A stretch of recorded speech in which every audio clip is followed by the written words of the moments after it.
Hello बच्चों, आप सभी को राधे राधे। मैं Gopal sir, welcome to my YouTube channel Gopal sir classes, class 12 physics. आज मैं स्टार्ट करने वाला हूं चैप्टर नंबर 1, यूनिट नंबर 1।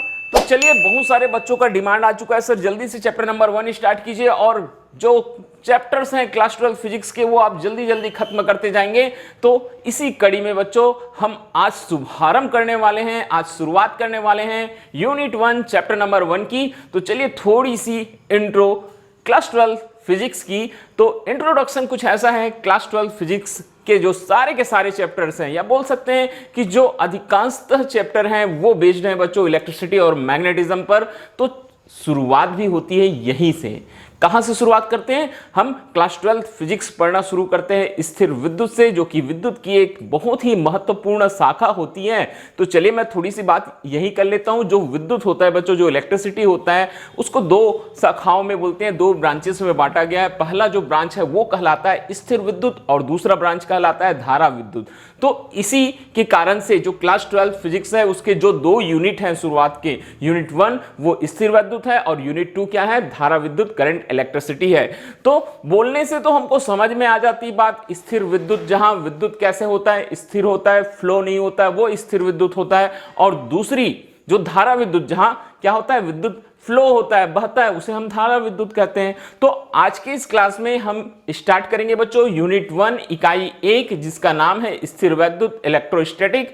तो सबसे पहली बात तो यही है कि यहां हम उन आवेशों का अध्ययन करेंगे, या उन आवेशों के बारे में पढ़ेंगे जो फ्लो नहीं होती, मतलब स्थिर अवस्था में रहती है। इसीलिए इस चैप्टर का नाम होता है बच्चों स्थिर विद्युत इलेक्ट्रोस्टैटिक। तो ये तो इकाई हो गया, इकाई 1। अब इस इकाई 1 में दो चैप्टर्स हैं। चैप्टर नंबर 1 विद्युत आवेश और क्षेत्र, इलेक्ट्रिक फील्ड एंड चार्ज। यहां हम विद्युत आवेश और उससे बनने वाले क्षेत्र के बारे में डिटेल में पढ़ेंगे। फिर हम चैप्टर नंबर 2 में जब जाएंगे तो वहां स्थिर विद्युत विभव तथा धारिता के बारे में पढ़ेंगे। तो आज लेक्चर नंबर 1। चलिए बच्चों, आप सभी बहुत ध्यान से देखिएगा। लेक्चर नंबर 1 मैं हमेशा बोलता हूं, आप कोई भी सब्जेक्ट पढ़ रहे हैं, ठीक है, कोई भी सब्जेक्ट पढ़ रहे हैं, कोई भी चैप्टर पढ़ रहे हैं, जब लेक्चर नंबर 1 आता है तो बहुत ही इंपॉर्टेंट होता है। क्यों? क्योंकि यहीं से हमको बहुत सारी बेसिक फंडामेंटल्स जो होती है उस चैप्टर का, जो कॉन्सेप्ट होता है कि कौन से कॉन्सेप्ट पर पूरा का पूरा चैप्टर बेस है, वो चीज हमको लेक्चर नंबर 1 में समझ में आती है। अगर आप लेक्चर नंबर 1 अच्छे से नहीं पढ़ पाए तो लेक्चर नंबर 2, 3, 4 आने वाले जितने भी लेक्चर्स होंगे वो आपको उतने अच्छे से समझ में नहीं आएंगे। इसीलिए तो बोला जाता है लेक्चर नंबर 1 बहुत इंपॉर्टेंट है, मोस्ट इंपॉर्टेंट होता है। यहां से आपको समझ में आनी शुरू होती है फिजिक्स, जो भी चैप्टर है उसके बारे में जो कॉन्सेप्ट है वो। तो चलिए, आज हम स्टार्ट करेंगे चैप्टर नंबर 1 विद्युत आवेश और क्षेत्र, इलेक्ट्रिक फील्ड एंड चार्ज। बहुत सारी बातें करेंगे आज के इस क्लास में, और हम आपको बताएंगे कि विद्युत आवेश क्या होता है, विद्युत आवेश के प्रकार क्या हैं, और आवेश की उत्पत्ति कैसे हुई, ये तो शुरुआत में होगी। फिर आवेश की परिभाषा और आवेश के प्रकारों के बारे में।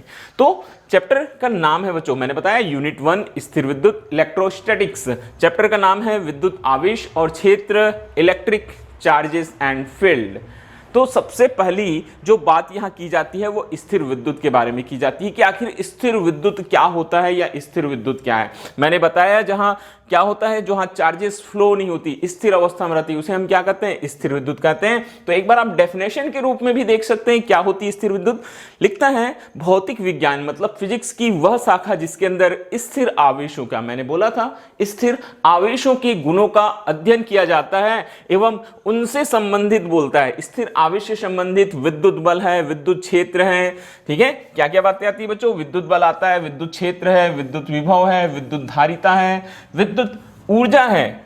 इन सारे टर्म्स का अध्ययन किया जाता है, उसको स्थिर विद्युत कहते हैं। तो ये जो जहां जहां मैंने मार्क किया उसे समझ में आ गया होगा आपको क्या पढ़ना है। आपको विद्युत बल पढ़ना है, विद्युत क्षेत्र पढ़ना है, विद्युत विभव पढ़ना है, और विद्युत धारिता और विद्युत ऊर्जा। ये कुछ इंपॉर्टेंट टॉपिक्स हैं जो स्थिर विद्युत के अंतर्गत पढ़े और पढ़ाए जाते हैं। क्लियर? तो स्टार्ट करते हैं। ये तो होगा स्थिर विद्युत। अब बोलते हैं विद्युत जो होता है, दिखता तो है नहीं भाई हमको, विद्युत तो कभी हमने देखा नहीं है। हाँ, अनुभव जरूर होता है, ठीक है। क्यों? अनुभव कहां होता है? कोई बल्ब होता है घर में, देखिए ना, लट्टू होता है, बल्ब होता है, इलेक्ट्रिक बल्ब होता है, करंट जब उसमें फ्लो होती है तो वो क्या करने लगता है, प्रकाश देने लगता है। इससे हम समझ जाते हैं कि वहाँ इलेक्ट्रिक फ्लो हो रही है। हमारे घर के जो फैंस रहते हैं इलेक्ट्रिक फ्लो होने पर ही चलते हैं। बहुत सारे मोटर हैं, मशीनें हैं जो विद्युत से चलती है। तो इस तरह से हम विद्युत का अनुभव कर सकते हैं। और कभी कभी और भी बहुत अच्छा या बोल सकते हैं बुरा, बहुत जोरदार अनुभव होता है जब हमको करंट लगता है, तब भी पता चल जाती कि विद्युत एक्चुअल में है। ओके, तो ये तो अब बात करते हैं बच्चों, वो तो बहने वाली करंट हो गई, फ्लो होने वाली। स्थिर विद्युत का अनुभव भी हमको हमारी रूटीन लाइफ में, हमारी डेली लाइफ में बहुत सारे जगहों पर होता है। मैं कुछ एग्जांपल्स के माध्यम से आपको बताता हूं बच्चों, कहां कहां हम स्थिर विद्युत अपने रूटीन लाइफ में, हमारी जो डेली लाइफ होती है वहां देखते हैं। तो सबसे पहले स्थिर विद्युत के उदाहरण में देखिएगा, शुष्क मौसम बोलता है, जो ड्राई मौसम होता है, स्वेटर या संश्लेषित वस्त्रों को शरीर से उतारते समय। देखना हल्का सा, जब भी हम स्वेटर रहता है या ऊनी कपड़े जो पहने रहते हैं उसको शरीर से वो हटाते हैं तो हल्का सा चढ़चढ़ाहट की आवाज आती है। वो चढ़चढ़ाहट की आवाज कहां से आती है, जो हमारे शर्ट रहते हैं और जो हमारे स्वेटर रहते हैं दोनों आपस में रब होते हैं तो वहां से एक क्या आती है, चढ़चढ़ाहट की आवाज आती है। ठीक है, वो ध्वनि। और कभी कभी क्या होता है, चिंगारी भी हमको दिखाई देती है हल्का हल्का चमकते हुए। अंधेरे में उतार के देखना, हल्की हल्की छोटी छोटी सी चिंगारियां आपको दिखाई देने लगेगी। वो होता है बच्चों स्थिर विद्युत। क्या होता है वो, स्थिर विद्युत। अभी हम और डिटेल में लेके चलेंगे आपको। विद्युत विसर्जन के कारण आकाश में गर्जन के समय तड़ित का दिखाई देना। देखें, बिजली चमकती है बरसात के दिनों में तो कैसे दिखाई देता है, लाइट हमको दिखाई देता है, वो तड़ित होता है। वो क्या होता है बच्चों, तड़ित। कैसे उत्पन्न हुआ, बादल क्या होते हैं, आपस में टकराते हैं या आपस में घर्षण करते हैं, उनके घर्षण से, ठीक है, वो तड़ित उत्पन्न होता है। मतलब वहां एक विद्युत उत्पन्न होती है, स्थिर विद्युत, और वही विद्युत हमको क्या होती है बच्चों, चमकते हुए दिखाई देती है। हम साधारणतः क्या बोलते हैं, बिजली चमक रहा है बोलते हैं। क्या बोलते हैं उसको हम, कि बिजली चमक रहा है। अब ये जो हमारी डेली लाइफ में हमको दिखाई देती है, जिसका हम अनुभव करते हैं, बस की सीट पर खिसकने के पश्चात उसमें लगी लोहे की छड़ को पकड़ने पर विद्युत झटके का अनुभव होता है। बस की सीट में बैठे हैं, आप खिसक जाएंगे आगे पीछे, अपने शर्ट को, अपने हाथ पैर को ऐसे आगे पीछे करेंगे या शर्ट को पीछे रब करो थोड़ा सा, क्या होता है, जैसी लोहे का रॉड वगैरह रहेगा उसको टच करेंगे, झटके का महसूस होता है। अगर बस की सीट के लिए नहीं तो घर में कोई भी प्लास्टिक का जो चेयर रहता है उससे अगर हम अचानक उठे और किसी चीज को जैसे ही हम टच करते हैं हमको हल्का सा कैसा लगता है बच्चों, करंट लगता है। तो ये जो करंट है ना वो है स्थिर विद्युत। ये क्या है बच्चों, स्थिर विद्युत है। तो ये सारी के सारी जब भी आपके लाइफ में ये चीजें होंगी तो थोड़ा सा केयर कीजिएगा कि हमने स्थिर विद्युत पढ़ा था और यहां स्थिर विद्युत लागू होता है। ओके, अब यहीं से हम आगे बढ़ेंगे। अब मैं आपको बताने वाला हूं ये जो विद्युत उत्पन्न हुआ उसका का पूरा इतिहास, कि कहां से इलेक्ट्रिसिटी आई, कैसे इलेक्ट्रिसिटी उत्पन्न हुई, वो सारी की सारी बातें हम देखेंगे। तो देखो, शुरुआत होती है, ठीक है, 6वीं ईस्वी से बोलता है। कहां से, 600 ईसा पूर्व से शुरुआत होती है बच्चों। तो 6वीं जो ईसा पूर्व है वहां पर यूनान के एक बहुत ही महान वैज्ञानिक, जिन्हें यूनानी विज्ञान का संस्थापक बोला जाता है। किसका संस्थापक बोला जाता है, यूनानी विज्ञान का। जो यूनान का जो विज्ञान था वो दिया था किन्होंने, थेल्स ने दिया था बोलता है। तो थेल्स ने सबसे पहले देखा कि एम्बर नामक एक पदार्थ होता है। कौन सा पदार्थ होता है, एम्बर। एम्बर के पदार्थ को अगर हम किसी ऊनी या संश्लेषित कपड़े से, ठीक है, ऊनी रेशमी कपड़ा बोलते हैं, संश्लेषित कपड़े से रगड़ें तो उस एम्बर में हल्की हल्की वस्तुओं को अपनी ओर आकर्षित करने का क्या उत्पन्न हो जाता है, गुण उत्पन्न होता है। ये सबसे पहले थेल्स ने देखा था, मगर उसके बाद में और ज्यादा खोजें नहीं हो सकी और ज्यादा बातें नहीं हो सकी, बात आई और गई। फिर 1600 ईस्वी जो था वहां सर विलियम गिलबर्ट, ये कौन थे, ये थे जो ब्रिटेन की महारानी थी ना एलिजाबेथ, उनके निजी चिकित्सक थे। इन्होंने देखा कि एम्बर में तो ये चीज होता ही है। ठीक है, मैं थोड़ा सा एम्बर को भी एक्सप्लेन करना चाहूंगा बच्चों। बहुत सारे बच्चे पूछते हैं सर ये एम्बर होता क्या है। तो एम्बर जो है वो एक तरह का पत्थर ही था जो यूरोप में बाल्टिक सागर है उनके किनारों पर पाया जाता है, बोलता है रेजनी पत्थर बोलते हैं। ठीक है, इसको रेजनी पत्थर बोलते हैं। अब रेजनी क्या है ये जानने के लिए हमको और ज्यादा डिटेल में जाना पड़ेगा। तो उसको रेजनी पत्थर बोलते थे, वही क्या बना बच्चों, एम्बर था। वो क्या था, एम्बर था। तो ये किसने लिया, ये सर विलियम गिलबर्ट ने। ठीक है, ये विलियम गिलबर्ट ने क्या देखा कि एम्बर में तो ये गुण होता है, एम्बर के साथ साथ और भी बहुत सारे ऐसे पदार्थ होते हैं जिनमें ये गुण होता है, जिनको अगर हम किसी रेशमी कपड़े, ऊनी कपड़े से क्या कर दें, रगड़ दें तो वो हल्की वस्तुओं। अब हल्की वस्तुओं से क्या तात्पर्य, क्या समझते हैं हम, ठीक है। तो हल्की वस्तुओं से यही चीज समझ में आती है बच्चों, जो बहुत हल्के धूल के कण हैं, बारीक धूल के कण हैं, छोटे छोटे कागज के टुकड़े हैं, जो पंछियों के पंख हैं बहुत ही छोटे छोटे, उनको अपनी ओर आकर्षित करता था। फिर इसके बाद में, ठीक है, फिर करीबन 46 साल बाद 1646 की बात है, बोलता है 1646 में जो थ्योरी, असली थ्योरी दी या फिर जो परिभाषित किया वो थे sir Thomas brown. Thomas brown ने बताया कि एम्बर एक ऐसा पदार्थ होता है, और भी बहुत सारे पदार्थ हैं एम्बर के अलावा, जो बहुत ही जो हल्के हल्के जो कण होते हैं ना, उनको अपनी ओर आकर्षित करता है। कब? जब उनको किसी ऊनी कपड़े से रगड़ा जाता है। तो ये क्या था? आकर्षण का एक गुण था, ठीक है, एक एनर्जी थी। देखो होता क्या है बच्चों एक्चुअल में, मान के चलिए मैं एक ऊनी कपड़ा आपको दिखाता हूं, कोई भी एक ऐसा मुलायम कपड़ा रहा होगा, ऊनी कपड़ा रहा होगा, ये एम्बर है। ये क्या है बच्चों? एम्बर। इसके साथ क्या किया गया? रब। रब करना मतलब क्या होता है? घिसना। घिसना मतलब घर्षण। तो घर्षण तो एक तरह की क्या होती है? ऊर्जा होती है। घर्षण करने से एनर्जी किसमें आई? इसमें आई। ये क्या है? एम्बर है। एम्बर में एक ऊर्जा आई। एम्बर में क्या आई बच्चों? एक ऊर्जा आई, और उस ऊर्जा के कारण से ये हल्की हल्की वस्तुओं को, हल्की वस्तुएं मतलब धूल के कण, जो छोटे छोटे पंछियों के क्या थे, छोटे पंछियों के जो पंख थे, छोटे छोटे कागज के टुकड़े, उन सबको ये अपनी ओर क्या करने लग गई थी? आकर्षित करने लग गई थी। तो एक तरह की एनर्जी है ना। तो सर थॉमस ब्राउन ने बोला उस ऊर्जा को जिसके कारण किसी पदार्थ को रगड़ने पर उसमें आकर्षण का गुण उत्पन्न होता है, ठीक है, उस ऊर्जा को जिसके कारण किसी पदार्थ को रगड़ने पर उसमें आकर्षण का गुण उत्पन्न हो जाता है, उसे विद्युत या इलेक्ट्रिसिटी के नाम से संबोधित किया जाता है। उसे क्या बोला जाता है? बोलते हैं विद्युत या इलेक्ट्रिसिटी। अब ऐसा नहीं है कि ऐसी उसको इलेक्ट्रिसिटी बोल दिया गया, इलेक्ट्रिसिटी बोलने का भी रीजन था। ध्यान से सुनिएगा, ये चीज किसमें उत्पन्न हुआ था बच्चों? एम्बर में। किसमें उत्पन्न हुआ था? एम्बर में। तो एम्बर का बोलते हैं, एम्बर जो था ना, ध्यान से सुनिएगा मेरी बात, जो एम्बर है बच्चों, एम्बर का ग्रीक नाम बोलते हैं। एम्बर का कौन सा नाम? जो ग्रीक भाषा में जो नाम होता है ना, एम्बर का ग्रीक नाम, एम्बर का ग्रीक नाम, एम्बर का ग्रीक नाम क्या होता है? बोलते हैं इलेक्ट्रम। क्या होता था? इलेक्ट्रम। तो इसी इलेक्ट्रम शब्द से बाद में उत्पत्ति हुई बच्चों इलेक्ट्रिसिटी। क्या बना? इलेक्ट्रिसिटी, इलेक्ट्रम से। और इलेक्ट्रिसिटी को हम हिंदी में क्या बोलने लग गए? विद्युत कहने लग गए। क्लियर हुई बात? एम्बर का ग्रीक नाम होता है इलेक्ट्रम, और इलेक्ट्रम से बना इलेक्ट्रिसिटी, और इलेक्ट्रिसिटी को बोलते हैं विद्युत। ये चीज आपको याद रखना है। तो ये पूरी की पूरी कहानी थी विद्युत उत्पन्न होने की। अब थोड़ी सी मैं बात करता हूं बच्चों, ये विद्युत उत्पन्न कैसे हुई? घर्षण करने से उत्पन्न हुई। एम्बर को हमने एक ऊनी कपड़े से रगड़ा, ठीक है, ऊनी कपड़े से रगड़ा, तो क्या हुआ?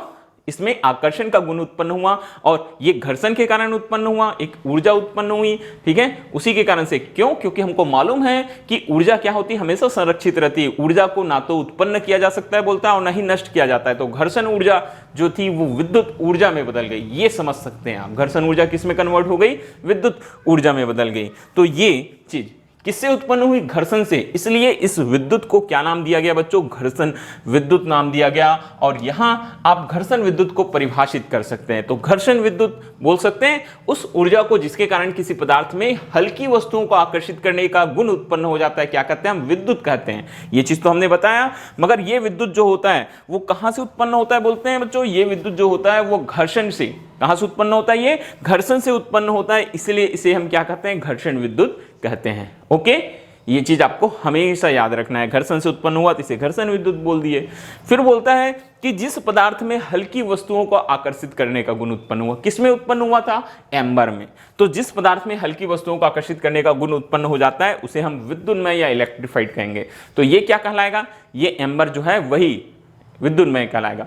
मतलब बोल सकते हैं आप वो सारे के सारे पदार्थ जिनमें हल्की हल्की वस्तुओं को आकर्षित करने का गुण उत्पन्न होता है वो क्या कहलाएगा? वो विद्युन्मय कहलाएगा या इलेक्ट्रीफाइड, या इसी को हम क्या बोलते हैं बच्चों? इसी को हम बोलते हैं आवेशित। आवेशित मतलब चार्ज।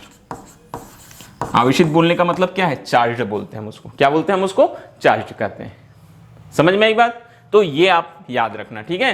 तो वो सभी पदार्थ, ऐसा होता है अक्सर हमारी रूटीन लाइफ, डेली लाइफ में भी हम ये चीज हमेशा देखते हैं बच्चों। क्या होता है देखिए, जनरली हम एक चीज देखते हैं, केयर करते हैं कि अगर स्केल जो रहता है, स्केल जो रहता है ना हमारे पास में, जो मीटर स्केल, प्लास्टिक का स्केल हम ज्योमेट्री बॉक्स में यूज करते हैं, उसको अगर हम सूखे बालों में रब करें, ठीक है, ड्राई बालों में रब करें, तो वो हल्के हल्के कागज के टुकड़े, जो बहुत ही छोटे छोटे कागज के टुकड़े रहते हैं, उनको अपनी ओर क्या करने लग जाता है, आकर्षित करने लग जाता है। तो ये चीज आपको मालूम होगा।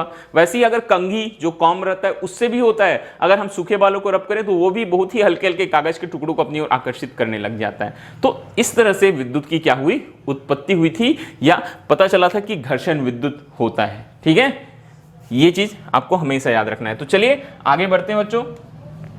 अब मैं आपको बताने वाला हूं कि विद्युत आवेश क्या होता है। ठीक है, इलेक्ट्रिक चार्ज, यहीं से इस चैप्टर की शुरुआत है बच्चों कि विद्युत आवेश क्या है। तो विद्युत आवेश एक भौतिक राशि होती है, बोलता है विद्युत आवेश क्या होती है, एक भौतिक राशि होती है जिसे अर्जित कर लेने पर कोई पदार्थ विद्युन्मय हो जाता है। विद्युन्मय हो जाता है मतलब क्या हो जाता है, वो आवेशित हो जाता है। क्या हो जाता है बच्चों, वो आवेशित हो जाता है। विद्युन्मय बोलने से हमको समझ में आता है कि वो पदार्थ क्या हो रहा है, आवेशित हो जाता है और विद्युतीय गुणों का प्रदर्शन करता है। ये बहुत ही छोटी सी परिभाषा है, तो आपको समझना है कि जो आवेश है एक तरह की फिजिकल क्वांटिटी है, जिसको अगर कोई पदार्थ पा लिया, मतलब किसी पदार्थ में अगर आवेश चला गया तो वो पदार्थ क्या हो जाता है बच्चों, आवेशित हो जाता है, चार्ज्ड हो जाता है और वो विद्युतीय गुणों का क्या करने लगता है, प्रदर्शन करने लगता है। ये परिभाषा हो गई। अब इसके साथ आपको क्या याद रखना है हमेशा, इसका मात्रक। इसका मात्रक होता है बच्चों कूलाम। क्या होता है, कूलाम। कूलाम को हम सी से डिनोट करते हैं, ये मात्रक हो गई। अब मात्रक के बाद में इसका विमीय सूत्र, क्या देखेंगे हम, इसका जो विमीय सूत्र होता है। तो इसका विमीय सूत्र, इसका डायमेंशनल फार्मूला बोलता है। तो विमीय सूत्र मैं बता देना चाहता हूं, इसका विमीय सूत्र होता है बच्चों AT।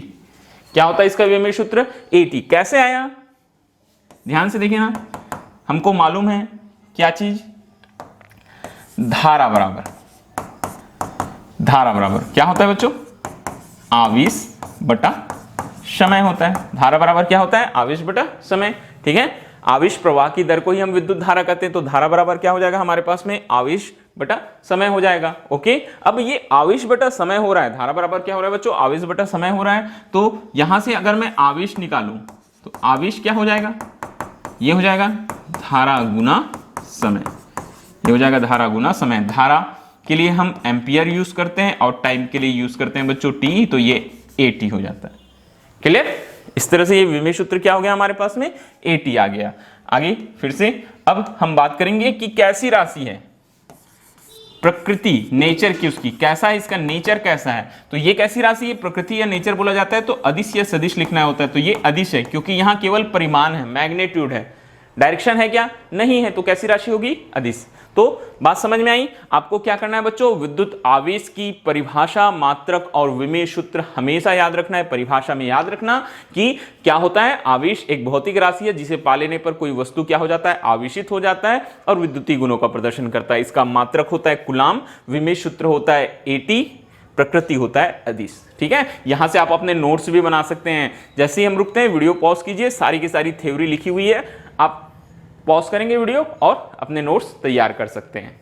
ओके, चलिए, ये तो हो गई आवेश की। अब मैं आपको समझाता हूं बच्चों। इसके बाद देखो, आवेश क्लियर हो गया आप सभी को। तो अब हम आएंगे आवेश के प्रकार के बारे में, पूरा डिटेल में बताने वाला हूं कि आवेश कितने प्रकार के होते हैं। तो चलिए, आवेश के प्रकार, टाइप्स ऑफ चार्जेस। ठीक है, आवेश के प्रकार हमको देखना है यहां से। ठीक है, तो चलिए आवेश के प्रकार हम आपको बताने वाले हैं। ओके, ये कोई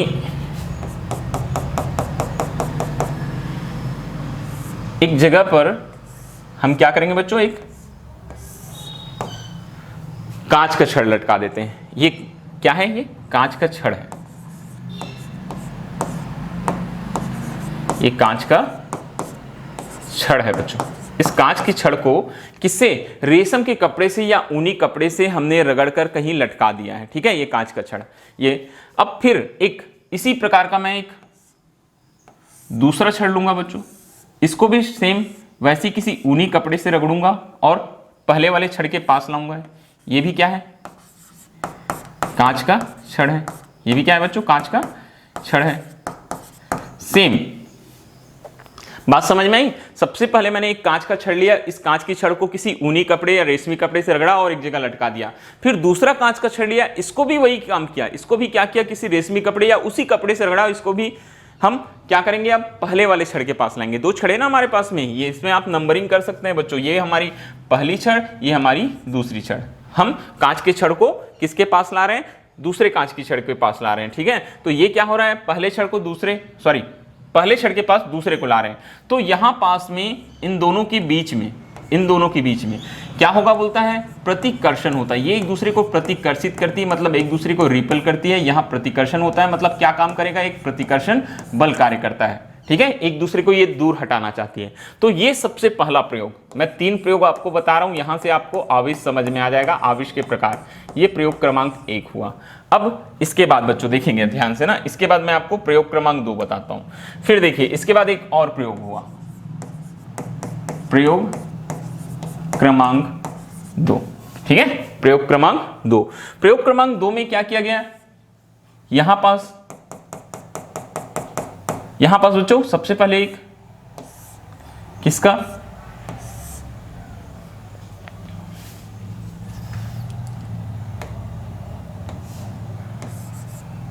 यहां पर सबसे पहले बच्चों एक एबोनाइट की छड़ ली गई। किसकी छड़ ली गई, एबोनाइट की छड़ ली गई। ये एबोनाइट की छड़ को भी बोलते हैं, ठीक है, रेशमी कपड़े से या बिल्ली की खाल, क्योंकि बिल्ली की खाल भी क्या होती है, एक तरह का ऊनी कपड़ा ही होता है, ठीक है। तो ये बिल्ली की खाल से रगड़कर लटका दिया गया। ये क्या चीज है, ये है बच्चों एबोनाइट की छड़, ओके। ये किसकी छड़ है, एबोनाइट की छड़ है। अब इसके बाद यहां ध्यान से देखते जाएंगे ना, पास में, इसके पास में एक दूसरी एबोनाइट की छड़, ये भी किसकी छड़ है, ये भी एबोनाइट है। तो एक दूसरी एबोनाइट की छड़ लाया गया, ठीक है। इसको भी ठीक उसी तरह के ऊनी कपड़े या बिल्ली की खाल से रगड़ कर लाया गया। तो इन दोनों के बीच में भी क्या होने लगा, प्रतिकर्षण, मतलब एक दूसरे को ये रिपेल करने लगे, यहां भी प्रतिकर्षण बल कार्य करने लगा। जैसे कांच की छड़ों में हुआ था वैसे ही ये भी 2 छड़ है एबोनाइट के, ये पहला और ये दूसरा। क्लियर बात। अब प्रयोग क्रमांक 3 समझिएगा, आपको सारी चीजें समझ में आ जाएगी, ध्यान से देखते जाएंगे। अब देखो बच्चों प्रयोग क्रमांक 3, तो प्रयोग क्रमांक 3 में यहां क्या किया गया, सबसे पहले एक कांच की छड़, सबसे पहले क्या लिया गया बच्चों, एक कांच की छड़ लिया गया, ठीक है। एक कांच की छड़ कैसे, क्या, रेशम के कपड़े से रगड़ा और इसको लटका दिया गया। अब इसके पास में जो दूसरा छड़ लाया जाएगा, वो छड़ किसका होगा बच्चों, वो जो दूसरा छड़ लाया गया वो छड़ था एबोनाइट का, एबोनाइट की छड़ थी। तो यहां पर इन दोनों के मध्य क्या कार्य करने लगा, आकर्षण, ये दोनों एक दूसरे की ओर आकर्षित होने लगे, मतलब यहां एक आकर्षण बल लगने लगा। तो 3 प्रयोग जब हम देखते हैं, पहले में क्या किया, फिर से एक बार सुनिएगा, 2 कांच की छड़ था, पहले वाला कांच की छड़ को रेशम के कपड़े से रगड़ा गया और लटका दिया गया, दूसरा कांच के छड़ को वैसी रेशम के कपड़े से रगड़कर उसके पास लाया गया, दोनों के मध्य प्रतिकर्षण कार्य किया।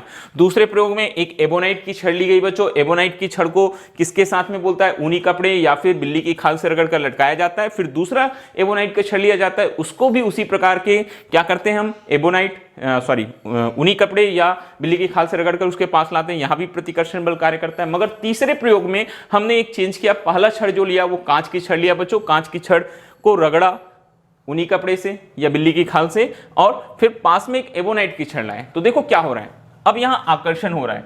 तो ठीक है, ये चीज प्रतिकर्षण मतलब एक दूसरे को दूर कौन ले जाते हैं, जो अलग अलग प्रकार के होते हैं, और जो एक ही प्रकार के होते हैं उनके मध्य क्या होता है बच्चों, प्रतिकर्षण, और जो विपरीत प्रकार के होते हैं उनके मध्य क्या होता है, आकर्षण। तो इन तीनों प्रयोग से एक चीज तो क्लियर थी, हमने पहले बता दिया, जिस चीज को, किसी वस्तु को, कोई पदार्थ को जब रगड़ा जाता है तो उसमें क्या उत्पन्न हो जाता है, आवेश।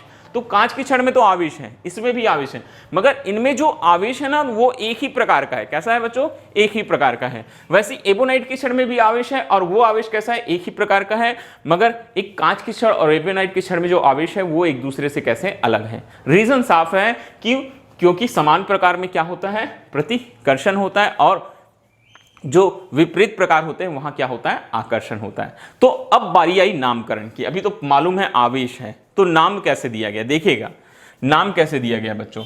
नाम देने के लिए क्या काम किया? ध्यान से सुनिएगा इधर ना। नाम देने के लिए जो कांच की छड़ था ना, कांच की छड़ में जो आवेश था उसे बोला गया बच्चों कचाब। क्या बोला गया?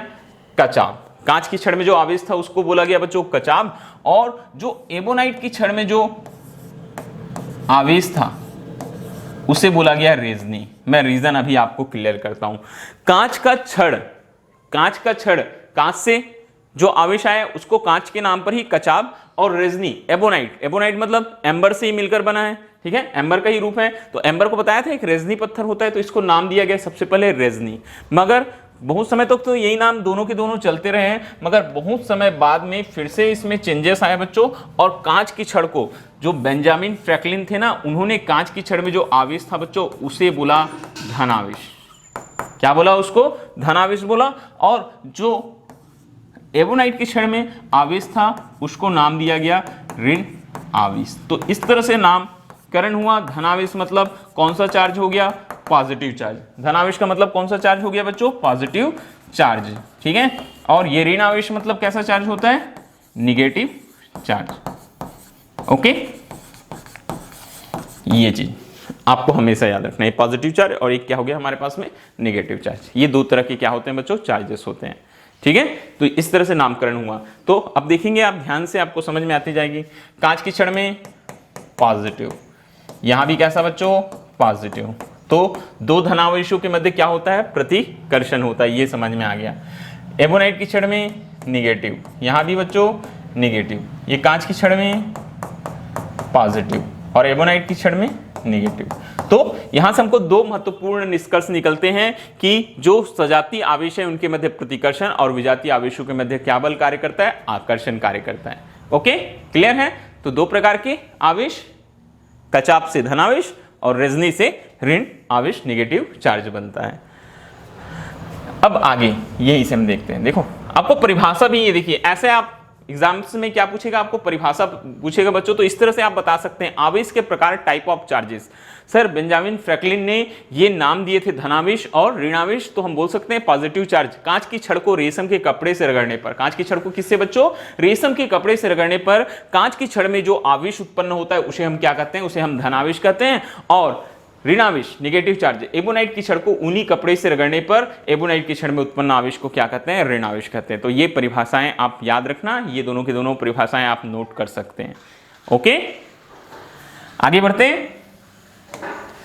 अब हम बात करेंगे आवेश उत्पत्ति का इलेक्ट्रॉनिक सिद्धांत। अभी तो हमने एक थ्योरी आपको बता दी कि आवेश किस तरह से उत्पन्न होते हैं। अब ये थ्योरी सुनिए, इसका इलेक्ट्रॉनिक सिद्धांत क्या बोलता है बच्चों? देखिए ध्यान से सुनते जाएंगे। आवेश उत्पत्ति का इलेक्ट्रॉनिक सिद्धांत को हमको अच्छे से समझना है ना। देखो क्या बोलता है, जो पदार्थ होते हैं, पदार्थ मतलब बच्चों मैटर, ठीक है, जितने भी पदार्थ होते हैं बोलता है, वो सारे के सारे पदार्थ जो होते हैं ना, वो किससे मिलकर बनते हैं? बोलता है वो अणुओं से। किससे मिलकर बनते हैं? बोलते हैं बच्चों अणुओं से मिलकर बनते हैं पदार्थ। और अणु जो होते हैं वो परमाणुओं से मिलकर बनते हैं। अणु जो होते हैं वो किससे मिलकर बनते हैं? परमाणुओं से। और यहां बोला जाता है जो परमाणु होता है उसका समस्त भार, परमाणु का समस्त भार कहां होता है? उसके नाभिक में। कहां होता है? उसके नाभिक में। इतनी चीजें समझ आएंगे। पदार्थ अणुओं से और अणु परमाणुओं से मिलकर बनता है। परमाणु का समस्त भार कहां होता है? उसके नाभिक में। अब नाभिक की बात करें तो इस नाभिक में बच्चों कितने प्रकार के कण होते हैं? यहां मुख्य रूप से नाभिक में दो प्रकार के कण होते हैं। पहला जो होता है बच्चों वो होता है प्रोटॉन, जिसमें पॉजिटिव चार्ज होता है। कैसा चार्ज होता है? पॉजिटिव चार्ज होता है। और दूसरा होता है बच्चों न्यूट्रॉन, न्यूट्रॉन जिसमें कोई चार्ज नहीं होता, न्यूट्रल होता है, अनावेशित होता है। तो नाभिक में दो तरह के कण, प्रोटॉन और न्यूट्रॉन। मगर ये तो नाभिक के अंदर हो गया, ठीक है, नाभिक में हो गया। मगर नाभिक के बाहर पर बोलता है, नाभिक का जो आउटर भाग होता है वहां पर बहुत सारी कक्षाएं होती है, बहुत सारी क्या होती है बच्चों, कक्षाएं होती है। और उन कक्षाओं पर, ठीक है, उन ऑर्बिट्स पर क्या चक्कर लगाते रहते हैं। बात समझ में आई आपको? मैंने क्या बोला कि समस्त भार नाभिक में होता है। नाभिक में दो तरह के कण होते हैं बच्चों, प्रोटॉन होता है और न्यूट्रॉन होता है, ठीक है। प्रोटॉन धनावेशित होते हैं, न्यूट्रॉन जो होते हैं वो अनावेशित होते हैं, कोई आवेश नहीं होता। और नाभिक के चारों ओर विभिन्न कक्षाओं में बहुत सारे इलेक्ट्रॉन्स क्या करते रहते हैं, बोलता है चक्कर लगाते रहते हैं। अब ये इलेक्ट्रॉन्स जो चक्कर लगा रहे हैं, तो नाभिक के पास में बच्चों, नाभिक के पास में, ठीक है, जो इलेक्ट्रॉन होता है, जो सबसे उसके पास में होता है, वो अधिक आकर्षण बल से बंधा होता है। तो उसे हम क्या बोलते हैं बच्चों, बद्ध इलेक्ट्रॉन कहते हैं। उसे हम क्या कहते हैं, बद्ध इलेक्ट्रॉन कहते हैं। अधिक आकर्षण बल से बंधा होता है, आसानी से वो अपनी जगह नहीं छोड़ता। और जो सबसे दूर इलेक्ट्रॉन रहता है, तो दूरी बढ़ने से वहां आकर्षण बल या सहसंयोजक बल बोल सकते हैं, उसका मान कम हो जाता है बच्चों। तो ये इलेक्ट्रॉन को बोला जाता है मुक्त इलेक्ट्रॉन। क्या बोलते हैं हम इसको, मुक्त इलेक्ट्रॉन कहते हैं ना, इसको हम मुक्त इलेक्ट्रॉन कहते हैं।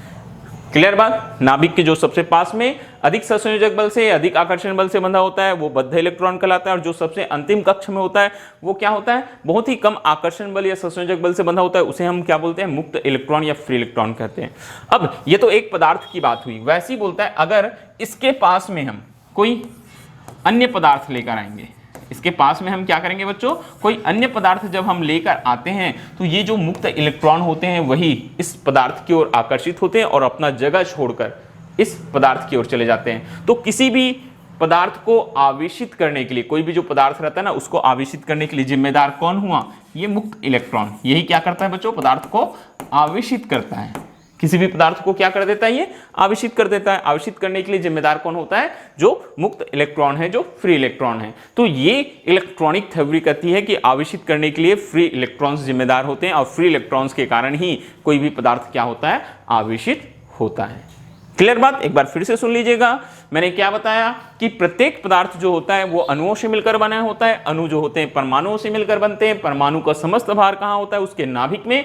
नाभिक में दो तरह के कण होते हैं, प्रोटॉन होता है और न्यूट्रॉन होता है। प्रोटॉन धनावेशित, न्यूट्रॉन जिसमें कोई आवेश नहीं होता। और नाभिक के चारों ओर विभिन्न कक्षाओं में जो ऑर्बिट्स बोलते हैं हम, ठीक है, उन पर क्या होते हैं, इलेक्ट्रॉन्स चक्कर लगाते रहते हैं। जो इलेक्ट्रॉन नाभिक के सबसे पास में होता है वो अधिक आकर्षण बल से बंधा होता है, उसे हम बद्ध इलेक्ट्रॉन कहते हैं। और जो सबसे दूर होता है उसका आकर्षण बल बहुत ही कम होता है, उसे हम मुक्त इलेक्ट्रॉन या फ्री इलेक्ट्रॉन कहते हैं। जब अन्य पदार्थ को इस पहले वाले पदार्थ के पास में लाया जाता है तो ये फ्री इलेक्ट्रॉन्स क्या होते हैं, इसकी ओर आकर्षित हो सकते हैं या आकर्षित हो जाते हैं। और फ्री इलेक्ट्रॉन ही क्या होता है, किसी पदार्थ को आवेशित करने के लिए जिम्मेदार होता है। ठीक है, क्यों? क्योंकि रीजन साफ है, किसी पदार्थ से इलेक्ट्रॉन निकल जाने पर वहां इलेक्ट्रॉनों की कमी होती है, मतलब वो पदार्थ धनावेशित हो जाता है। और किसी पदार्थ जिसमें इलेक्ट्रॉन चले जाते हैं वो पदार्थ क्या हो जाता है बच्चों, ऋण आवेशित हो जाता है। इसीलिए ये मुक्त इलेक्ट्रॉन ही क्या होता है, आवेशित होने के लिए जिम्मेदार होता है। अब इस थ्योरी में आपको कुछ और मैं बातें बता रहा हूं, वो आपको हमेशा याद रखनी चाहिए। तो सबसे पहली बात है बच्चों, किसी भी पदार्थ में जितने बोलते हैं नंबर ऑफ क्या होते हैं, प्रोटॉन्स होते हैं, उतने ही नंबर ऑफ इलेक्ट्रॉन्स होते हैं। मतलब कोई भी पदार्थ हुआ उसमें जितने प्रोटॉन होंगे उतने ही क्या होंगे, इलेक्ट्रॉन। हमेशा याद रखिएगा, नंबर ऑफ प्रोटॉन इक्वल होते हैं नंबर ऑफ इलेक्ट्रॉन। ठीक है, प्रोटॉन और इलेक्ट्रॉनों की संख्या हमेशा बराबर होती है।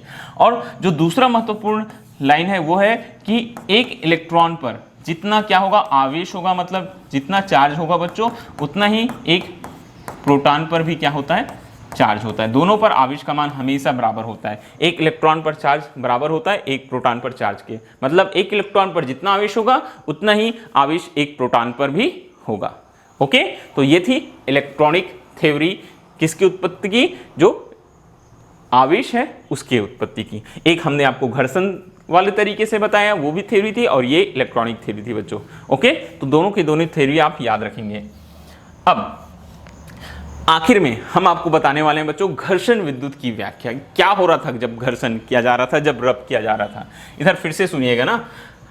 जैसे हमने क्या लिया था बच्चों, एक कांच की छड़ लिया था। क्या लिया था हमने, कांच की छड़ लिया था। और उस कांच की छड़ को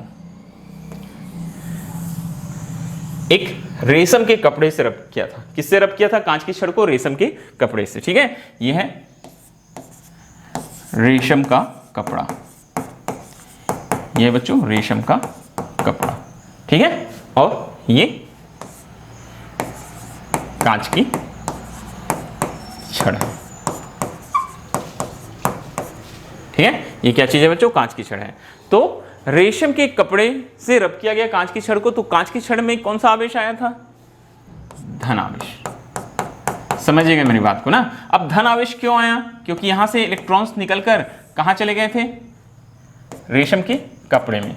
तो रेशम का कपड़ा कैसा हो गया? ये रेशम का कपड़ा कैसा हो गया बच्चों? ऋण आवेशित। कैसा हो गया? ऋण आवेशित। ये चीज है, ये थ्योरी हमने बताया ना। कांच की छड़ को रेशम के कपड़े से रगड़ा गया, कांच की छड़ धनावेशित हुई, मतलब इलेक्ट्रॉन्स निकलकर कहां चले गए?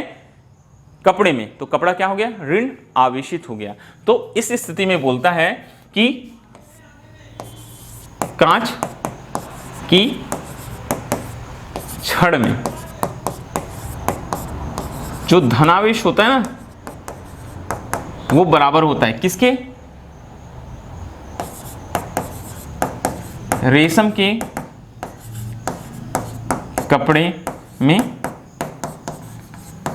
ऋण आवेश के। ठीक है, मतलब कांच की छड़ में जितना धनावेश होता है, रेशम के कपड़े में उतना ही क्या होता है बोलते हैं बच्चों? ऋण आवेश होता है। घर्षण विद्युत यही चीज बताता है कि क्या हो रहा है। यहां देखिए, इलेक्ट्रॉन्स जिस पदार्थ से निकल रहे हैं वो पदार्थ धनावेशित हो जाता है, और जिस पदार्थ में क्या हो जाते हैं? इलेक्ट्रॉन चले जाते हैं, वो पदार्थ क्या हो जाता है?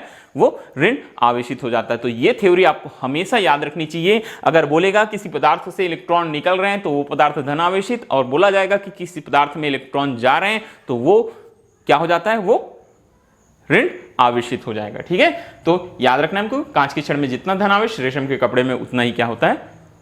ऋण आवेश होता है। ओके, तो ये आज हमारी पहली क्लास थी बच्चों। आज हमने आपको बताया कि क्या होता है आवेश की उत्पत्ति, फिर आवेश बताया, फिर आवेश के प्रकार बताया, और ये घर्षण विद्युत की व्याख्या। ओके, तो चलिए अब नेक्स्ट लेक्चर में मिलेंगे, लेक्चर नंबर 2 में। वहां हम आवेशों के गुणों के बारे में बताएंगे। तो आज के लिए बस इतना ही बच्चों। Okay, thank you.